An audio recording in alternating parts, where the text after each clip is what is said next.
Deus tem planos para cumprir em nossas vidas. Essa é a mensagem de toda a Bíblia e é isso mesmo que estamos estudando aqui no Encontro com a Palavra, escrito pelo pastor Dick Woodward e narrado pelo pastor Edson Bruno. Fique atento a mais um programa que o Ministério Cooperativo Internacional leva a você. Com você agora, pastor Edson Bruno.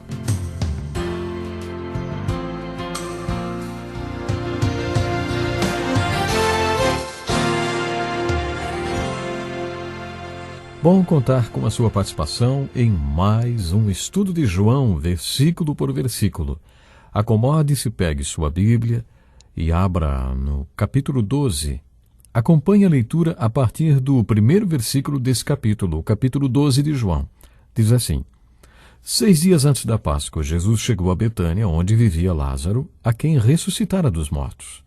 Ali prepararam um jantar para Jesus. Marta servia enquanto Lázaro estava à mesa com ele. Então Maria pegou um frasco de nardo puro, que era um perfume caro, derramou-o sobre os pés de Jesus e os enxugou com os seus cabelos. E a casa encheu-se com a fragrância do perfume. Mas um dos seus discípulos, Judas Iscariotes, que mais tarde iria traí-lo, fez uma objeção. Porque esse perfume não foi vendido e o dinheiro dado aos pobres seriam 300 denários. Ele não falou isso por se interessar pelos pobres, mas porque ele era ladrão. Sendo responsável pela bolsa de dinheiro, costumava tirar o que nela era colocado. Respondeu Jesus: deixe-a em paz, que o guarde para o dia do meu sepultamento. Pois os pobres vocês sempre terão consigo, mas a mim vocês nem sempre terão. Enquanto isso, uma grande multidão de judeus, ao descobrir que Jesus estava ali, veio não apenas por causa de Jesus, mas também para ver Lázaro, a quem ele ressuscitara dos mortos. Assim, os chefes dos sacerdotes fizeram planos para matar também Lázaro, pois por causa dele muitos estavam se afastando dos judeus e crendo em Jesus. Sabe o nome que dei para esse capítulo? Adivinhem quem vem para o jantar. Sabe por quê?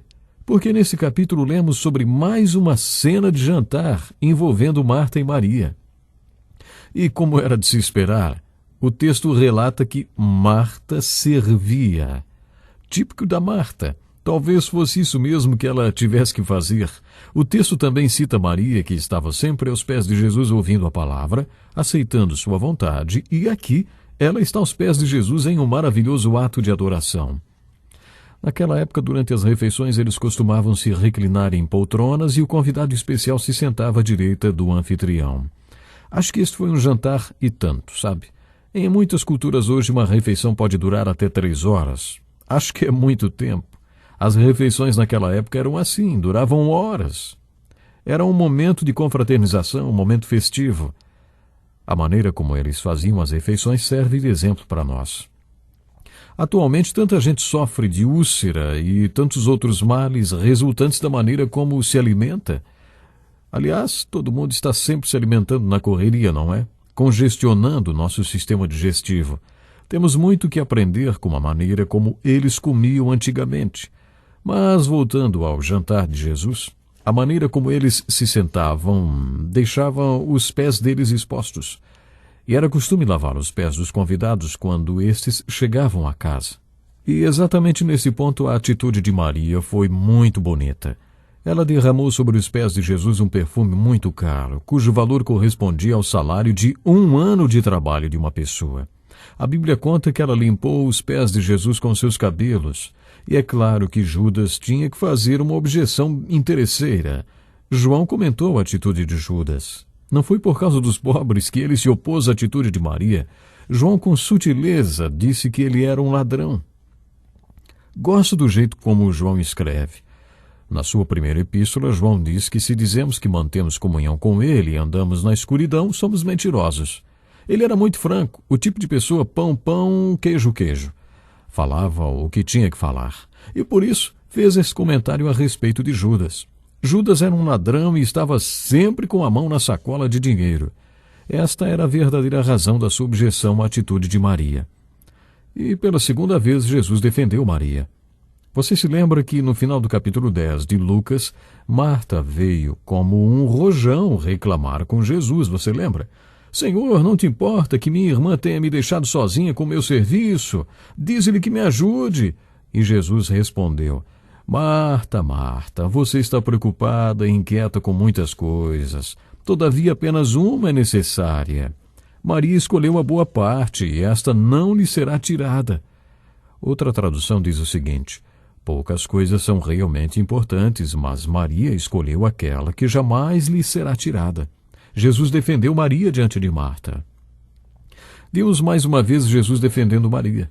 Em outras palavras, ele disse, isto que ela fez é um ato de adoração. Ela guardou esse perfume para o meu sepultamento.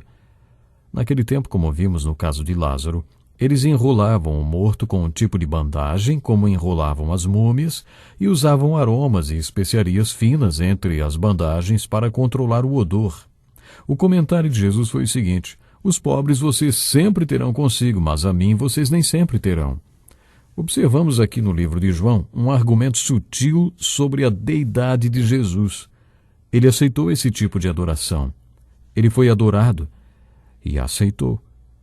Pedro recusou a adoração. Lemos no livro de Atos o registro da conversão do primeiro gentio, um centurião romano, um oficial romano. Roma tinha conquistado os judeus e, portanto, nesse caso vemos o relato de um conquistador se jogando aos pés de Pedro em adoração. Pedro era um homem forte, e o original grego sugere que ele arrancou o homem dos seus pés. Levante-se, eu sou homem como você, disse Pedro. Mas, no caso de Jesus, ele não era homem e aceitou a adoração. E ainda fez o seguinte comentário, os pobres vocês sempre terão consigo, mas a mim vocês nem sempre terão.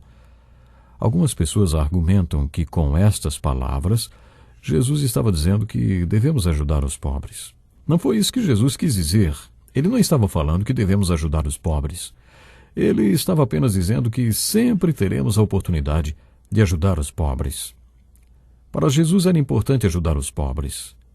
Mais tarde, por ocasião da última ceia em particular, Jesus disse a Judas, o que você tem que fazer, faça-o logo. Nesse momento, os outros discípulos pensaram que Jesus tinha dito a Judas para dar alguma coisa aos pobres. Essa deveria ser uma prática comum de Jesus e dos 12. Portanto, aqui ele não estava sugerindo que deveríamos ajudar os pobres. Sabe por que não? Simplesmente porque esta prática já deveria ser usual.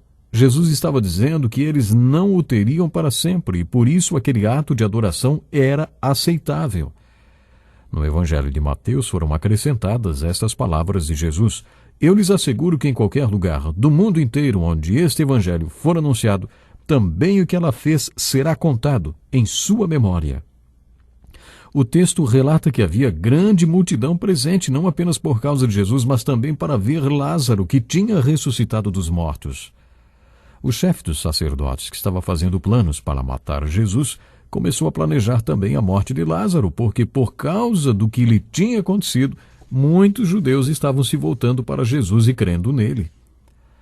A aprovação que esses irmãos passaram, conforme vimos no capítulo 11, e a resposta de Maria a esta aprovação, levaram muitos judeus a crer em Jesus.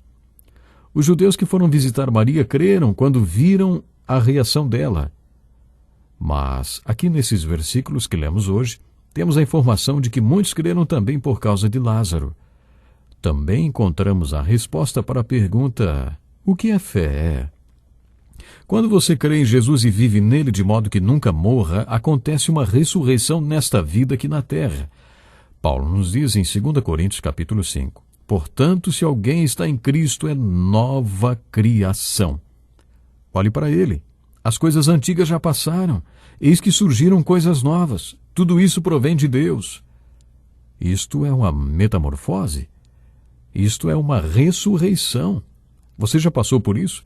Você já passou pelo novo nascimento e passou a ser uma nova pessoa? Quer dizer, você não é mais a pessoa que era quando nasceu fisicamente. Durante talvez 20 ou 30 anos, você foi uma pessoa, mas agora você nasceu de novo, é outra pessoa. Isso também é ressurreição nesta vida. Além desta ressurreição, o capítulo 11 mostra a ressurreição que nos preparará para o estado eterno. Se você experimenta a ressurreição do novo nascimento, Uma das consequências, uma das maneiras que isto glorifica a Deus e traz glória para Jesus Cristo é que outras pessoas são levadas a Cristo ao verem a mudança em sua vida, ao verem a nova criatura em que você se transformou. A sua vida se torna um testemunho para os incrédulos. Você sabe que temos a ordem de sermos testemunhas. Você não sabe? Sabe. A Bíblia diz, e serão minhas testemunhas. Você é uma testemunha.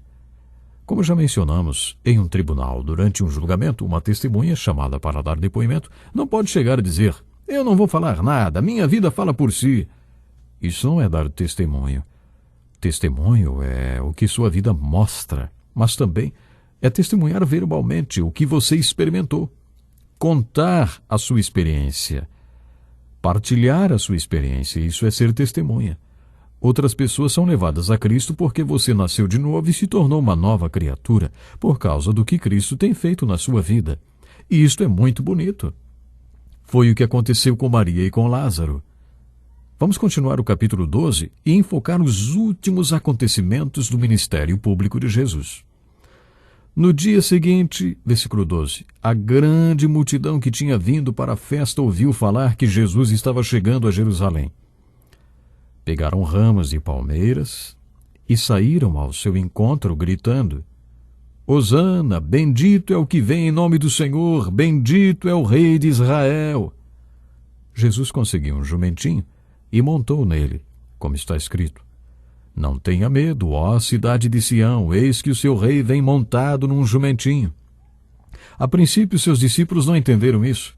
Só depois que Jesus foi glorificado, eles se lembraram de que essas coisas estavam escritas a respeito dele e lhe foram feitas.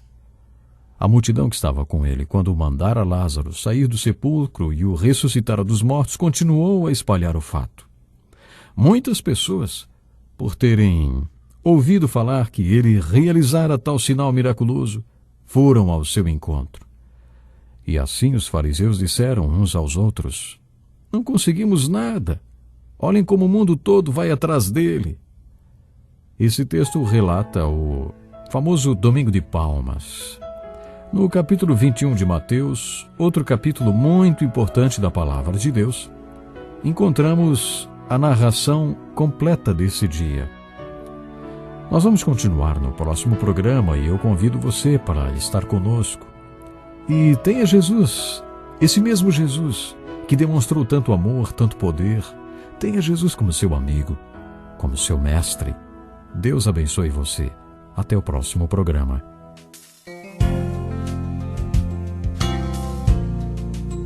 Que lição importantíssima. Obrigado, pastor Edson Bruno. Prezado ouvinte, coloque em prática o que você ouviu aqui. Sem dúvida, sua vida será grandemente abençoada. Este é um estudo escrito pelo Dr. Dick Woodward, na voz do pastor Edson Bruno. Escreva-nos e solicite o material. Nosso endereço é Encontro com a Palavra, Caixa Postal 2011, CEP 89201-970, Joinville, Santa Catarina. Até o nosso próximo Encontro com a Palavra.